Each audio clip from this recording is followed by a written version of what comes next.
Hi, this is Amy Magyar from Within Coaching, and today with CliftonStrengths Unpacked, we have, as always, Augusta Good Crawl, but we have another guest, and we're so excited to have Jane on again. Jane Taylor, woohoo!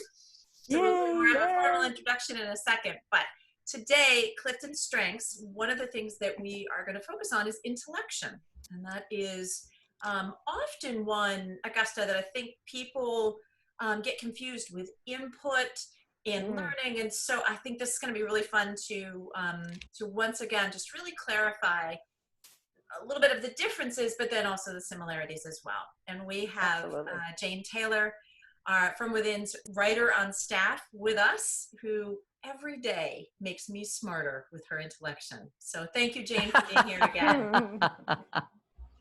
Love it. It's great to be here. Thank you. So what I'm going to do is I'm going to read the CliftonStrengths definition, which is people strong in the intellection theme are characterized by their intellectual activity. They are introspective and appreciate intellectual discussions.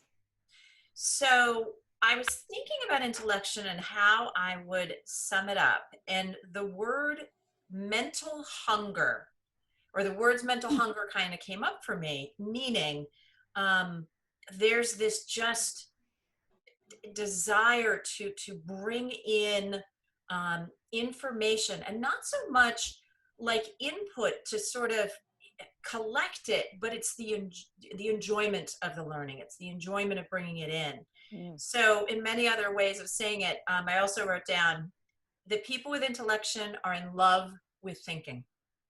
So that is my definition. Augusta, how would you define intellection? Yeah, I really, what really strikes me about intellection, and I know Jane is going to be speaking more to this for sure with her own personal strength of intellection, but how you were talking about it gets sometimes confused with input, that love of learning. For me, intellection is kind of the love of the process of consideration, of forming ideas with the intake, if that makes any sense. Like, oh yeah. Yeah, so it's a little discernment there, and it's not just the intake of learning and of studying to garner the information, but it's in order to really process it and form those ideas in the mental activity of that. Jane, how does that land? Or It's interesting. I've been thinking about it all morning, and that before we started recording, Amy called me Smarty Pants, and it reminded me of, I used to be a welder. It was my job, and I was a sculptor's assistant, and Kate Pond was the sculptor I worked with, and she called me Smarty Pants because we'd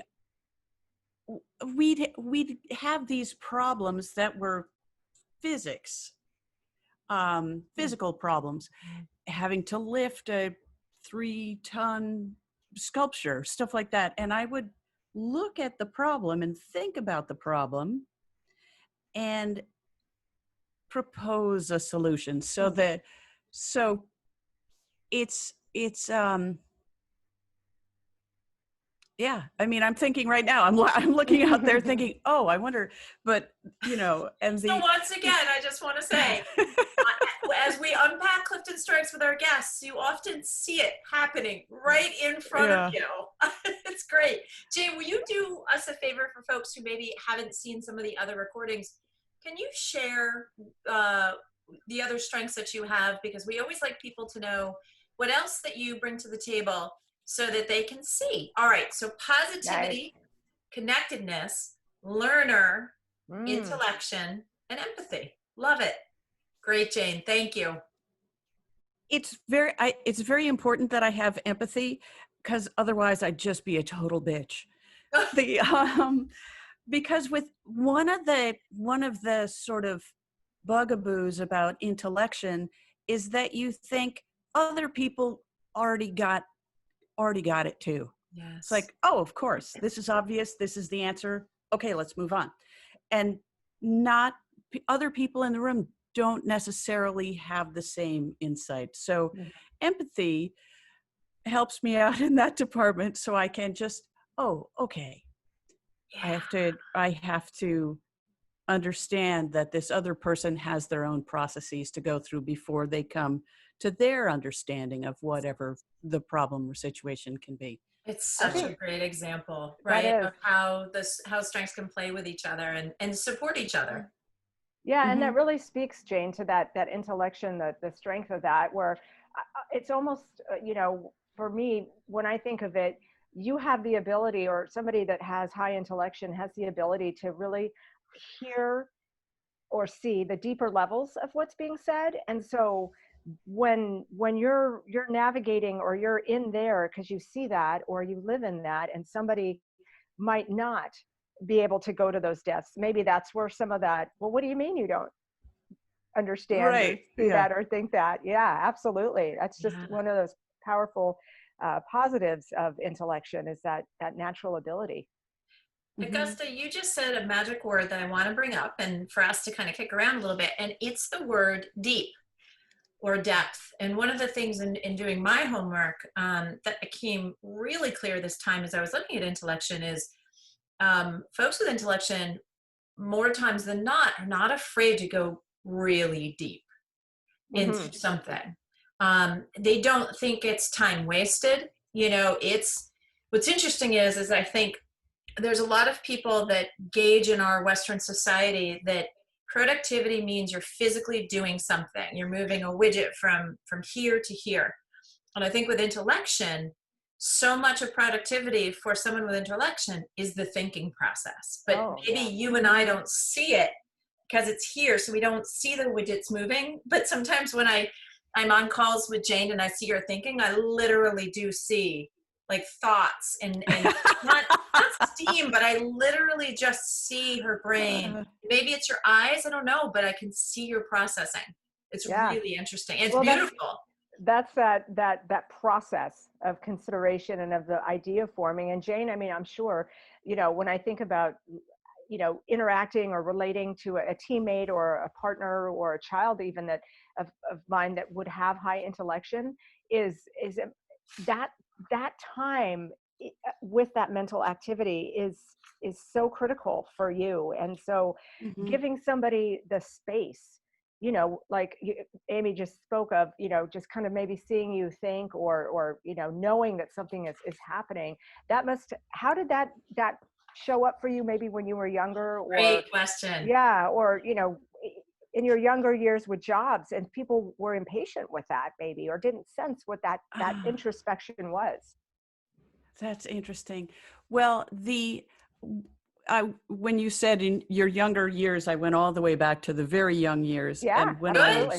was when I was 3, I we were in Sarasota, Florida with my mother and visiting my father's parents.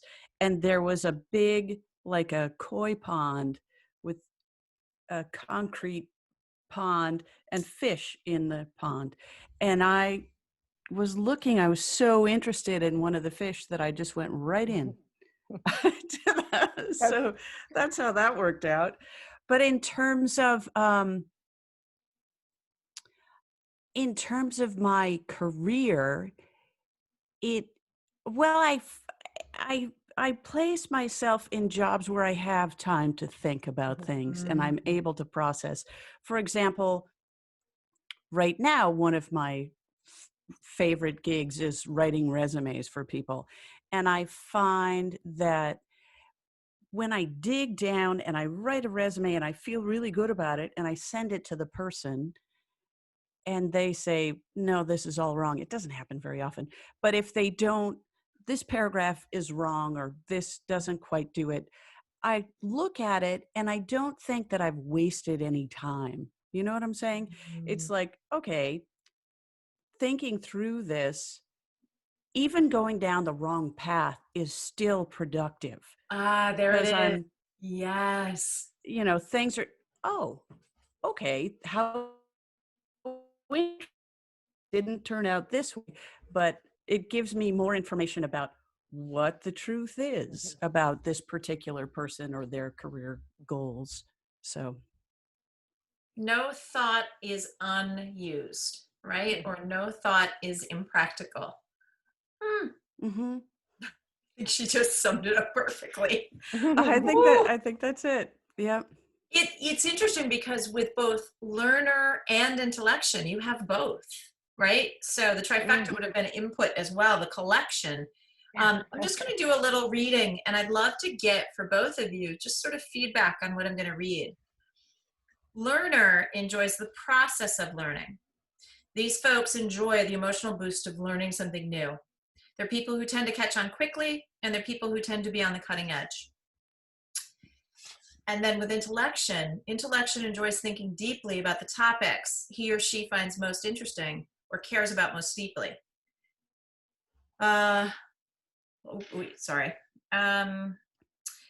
These people tend to turn off the radio to think.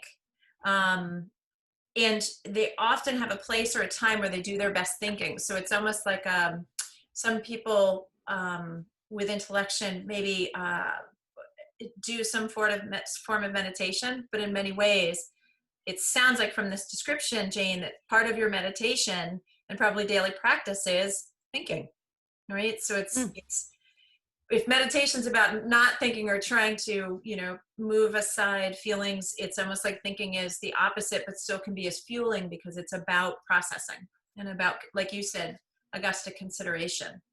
Yeah. With someone with both learner and intellection, is that like superpower on top of superpower when it comes to thinking? Like, how does that, you love to learn and then process, right? And consider. Not just learn for learning's sake, right? But learning to think and go deeper. Those are two really powerful. Yeah. Yeah. Wow. I was thinking of learner and intellection in terms of my hobbies and, things I do for fun. One of the things I've been doing sort of since the pandemic is listening to books on Audible. And I am, as a writer, it's interesting and fun for me to listen to different authors. And I've been going down the rabbit hole of British mystery. And the reason I like it is because of the crazy use of language. It isn't necessarily that I care about the mystery or I'm trying to solve not really a big mystery fan, but the language is fascinating. So I'll listen to these words and they'll say, for example, instead of backing up the car, reversing the car. It's like little things like that just bring me a lot of joy. And then I went down a series of Australian mystery novels on Audible and comparing the crazy language of the Aussies versus the Brits. And it's like, I don't think that Aussies say reversing. They say some other kind of thing, but it's just fascinating to play with those words. And there's nothing, I'm not going to write a mystery novel. I'm not using the words reversing when I mean back up. But just sort of, it's like tasting. It's like going to like a wine tasting and you taste the wine, but you don't drink it. So I'm tasting these words and thinking, oh, I wonder if I use the word oily in this description of smoke. Oh, that's interesting. How is that going to affect the meaning of this sentence? So it's fun. It's fun, I love it. Will you share with us, because we know that there is a book in process right now actually on motorcycle riding. And my understanding is that it can actually be an incredible time for thinking and processing. What have you found when you've been on the bike and how your strength, is that sort of a magical time to be able to pull out your strength of intellection? Oh, definitely. The motorcycle riding demands present moment awareness. You can't be, well, some bikers will have like music playing in their helmets and I just don't understand it because no, there's traffic. Oh, there's the Grand Canyon. There's, here's an antelope running across the highway, whatever it is. It's like, you have to be right there, right now the whole time. And it's invigorating for sure. Sure, Mm. sure. Oh, that's such a great point. And Mm. so that sort of leads to some things that we've talked about in the past, Augusta, about workplaces that support intellection or support the strength. And one of the things that I'm super aware of as someone with a very high processing speed of strategic is that when I've come across clients or folks that I work with, like Jane with Intellection, is knowing that their processing speed, it's not that their processing speed is slower, but that it's the enjoyment of that consideration and processing. So it may be actually the same. They may be as quick to see what I see, but they may go back in again to go deeper and to really find the richness. And to your point, Jane, to find the right language and the terms and sort of that. And so, you know, I say to those folks with employees with Intellection, allowing them the space to think, allowing them time to consider, and not don't judge. They can't think on their feet. They actually can. They think faster than you probably do and longer. It's just and deeper. It's the enjoyment. Yeah. Go ahead, Augusta. No, absolutely. I was going to say, and you know, more deeply, and it just again just points out to me, you know, when we think about understanding and knowing our strengths, and then looking at, you know, how we best put ourselves in any type of relational position to utilize them, but how frustrating and how what a missed opportunity to have somebody with high intellection on a team where they're demanding, you know, rapid fire kind of brainstorming ideas, which, you know, which could be something that you would get involved in, Jane, but it's that time kind of to noodle over and process that is critical, I think, and you again can speak to this, for the most powerful ideas, the most powerful solutions to come. And if somebody's mismatched or not appreciated for that, that's just again pointing out why I love helping others become aware of where they most fit would be most powerful. I have a great example that happened this week working with Amy Magyar on a resume. Amy has this strategic, she's able to look at a job description and know, okay, these three things are what they're looking for as to be the president of this particular nonprofit. You have to have these three things. And she'll like, zing right to the point. And I'm just looking and thinking about it and digging down. And she's like, bang, bang, bang. Oh, okay. And then so I take those 3 bullet points and then I turn it into the story of this person's life, essentially. And how fun. Initially, I was like, damn it. How can she find that so quickly? How does she know that answer so quickly? And I was like, well, I don't care. That's her thing. She's got it. She's got it. So that was a great example of teaming up with someone with a different strength. It was really, really satisfying. And to get to a point appreciate each other for that. Yeah. And no, there's that respect.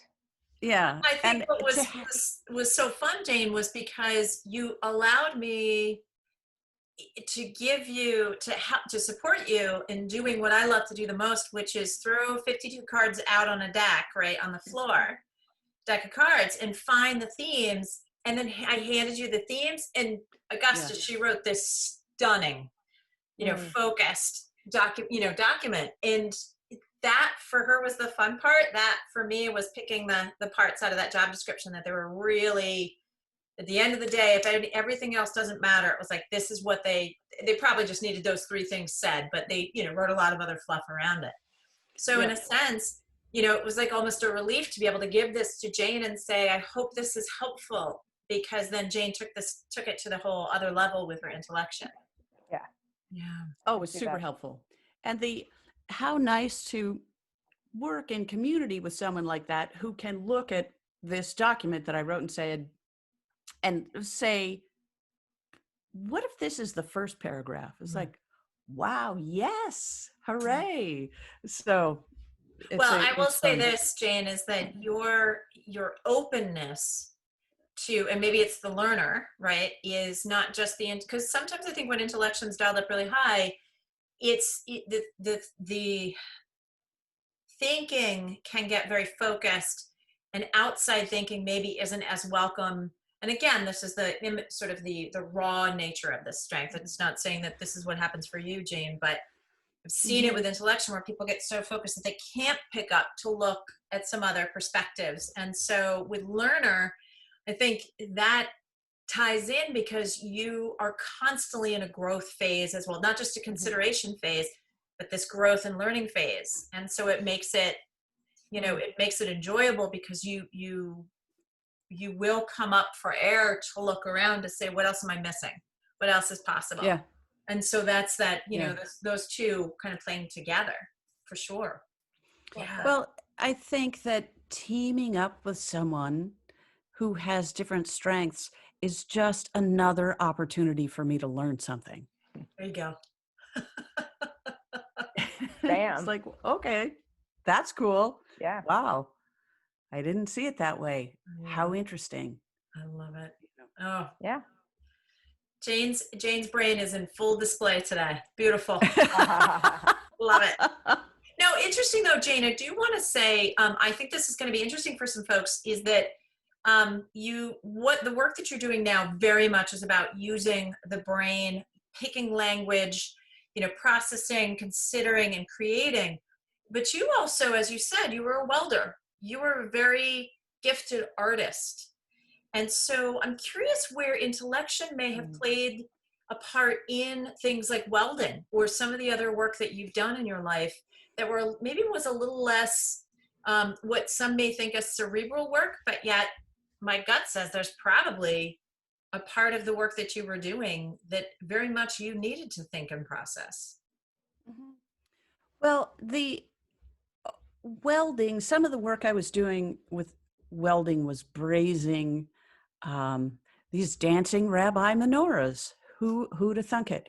And it was brass and steel, and one is a porous metal, one is a non-porous metal, and they don't stick together. They don't want to stick together. So I had to learn I had to have the right amount of oxygen and the right amount of acetylene, and then I had to have a certain kind of flux. The room had to be a certain temperature. So there were things that, it's not just like turn on the welder and kind of thing. There were, it was fiddly. There was I had to learn how to do it. It took me a while. Yeah.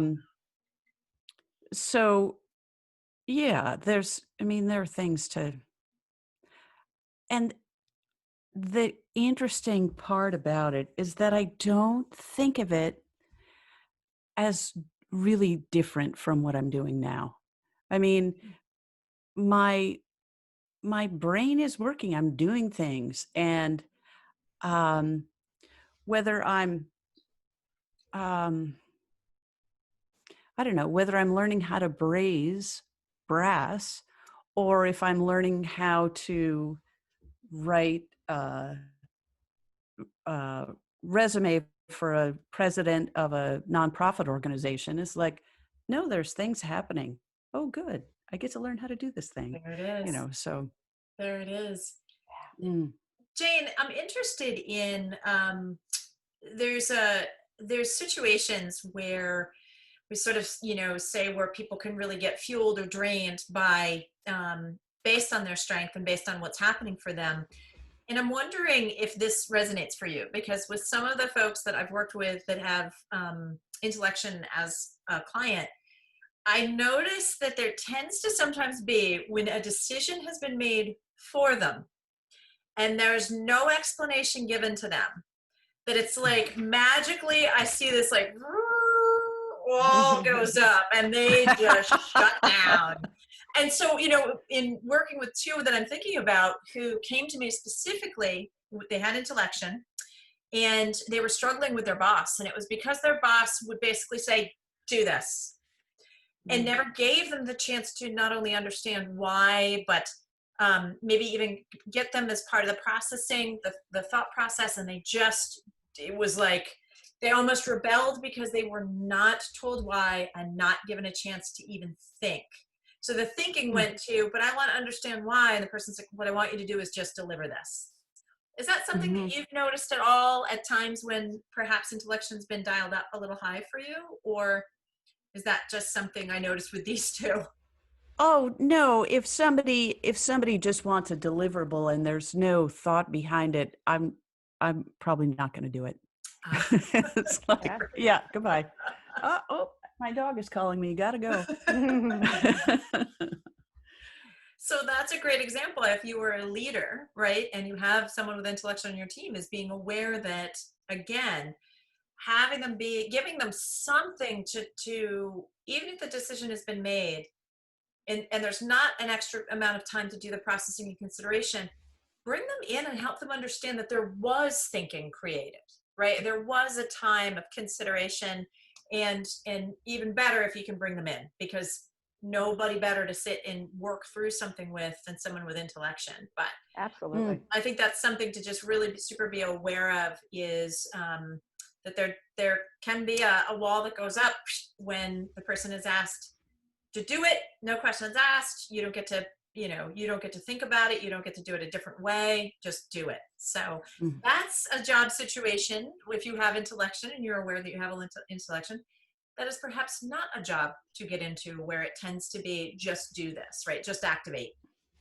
Yeah, action. Yeah, just that's exactly what I was thinking, because it is a strength for some people to be able to take that action, and then, but to be on a team or to have a collaboration with somebody with intellection, and to have them as a thought partner is what a wonderful thing, because the strength of that person who might not be so involved in the process of the forming of the ideas, you know to allow both of you to show up with your strengths just makes a stronger product, idea, solution, goal. Amazing person to collaborate with, for sure. Absolutely. As Jane and I had a chance to play with late last week and early this week. So Yeah. Being mindful of the time, what I would love to do, Augusta, is here if you have any takeaways or thoughts as we wrap up, and then Jane will let you bring us home. For me, it's just, again, speaking to that, the beauty of and allowing that processing and that consideration. It's a true exploration. And, I just see it as a wonderful, wonderful thing. And I wish, my mind was a little bit more that way. When I learn somebody's strengths, I've known Jane's, but it just gives me such a deeper appreciation. Not just intellection, but of the constellation that you carry, and intriguing how it shows up, every single individual. So a lot of appreciation. Absolutely. I do, by the way, I do have strength envy when it comes to intellection too. Jane, will you bring us home? Well, this has been a pleasure. It's really interesting to think about how these strengths work together. And my top strength is positivity. And I think that's the top strength for a reason. So having positivity and intellection work hand in hand, I'm trying to figure out how to make things better. Yeah. So, and that's what a good day to do that. Yes, as November we are doing 3rd. this on November 3rd, 2020. I will timestamp this one. Absolutely. Yeah. Absolutely. Jane, All we right. love having you not only on the team, but also as a part of Unpacking Strengths. You've been incredible in helping us unpack some of the other strengths as well. And we look forward to doing a few more with you. Folks, I think what's so important to know is that, especially if you have intellection, there's a pretty good chance this is not going to be enough for you. You want more, and you want to think and consider. So what we like to do is suggest that this is something that you do along with a coach, especially one that focuses on your strengths, is to bring your strengths to them or allow them to support you in an assessment, and really look at those strengths and how they interact, and allow yourself the consideration time, and really look at how the thing that comes so natural to you can be the thing that when a lot of us are anxious about the state of affairs, we can lean into on any given day with any given particular thing. And when we tap into our strengths and use them for fuel, they actually can help us get through a pretty hard day. So with that being said, thank you again, Jane Taylor. Thank you, as always, Augusta Good-Crawl. So wonderful to have you. And I will end with a pun. Thanks for thinking with us. Ah.